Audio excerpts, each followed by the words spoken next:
અને સુરતમાં સ્થાનિક સ્વરાજની ચૂંટણીને લઈને ગરમાવો છે। મહાનગરપાલિકાની ચૂંટણીને લઈને ગરમાવો જોવા મળી રહ્યો છે।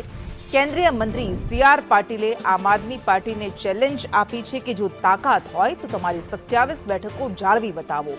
કારણ કે ગત ચૂંટણીમાં 2021ના પરિણામોમાં આમ આદમી પાર્ટીને 27 બેઠક મળી હતી, ત્યારે પાટીલે કોંગ્રેસ અને આમ આદમી પાર્ટી પર પ્રહાર કર્યા છે। તેમણે કહ્યું કે ગત ચૂંટણીમાં કોંગ્રેસ મુક્ત સુરત કરવામાં આવ્યું હતું। પાંડેસરામાં પાર્ટીની ચાય પે ચર્ચામાં તેમણે આ નિવેદન આપ્યું। કોંગ્રેસ અને આમ આદમી પાર્ટી ખૂબ જ મોટા દાવાઓ કરતી હતી, પરંતુ મહાનગરપાલિકાના 8 મહાનગરપાલિકામાં ફક્ત 55 સીટ એમને આખા રાજ્યમાં મળી હતી અને આમ આદમી પાર્ટીને તો ફક્ત 27 સીટ, અને એ પણ માત્ર એક શહેરમાં, સુરત શહેરમાં જ મળી હતી।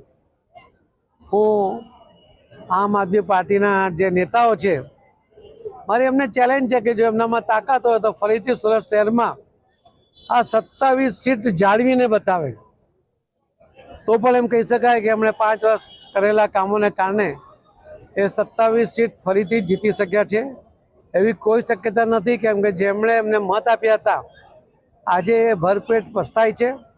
એમને લાગે છે કે એમણે બહુ મોટી ભૂલ કરી હતી કે એમને મત આપ્યા હતા,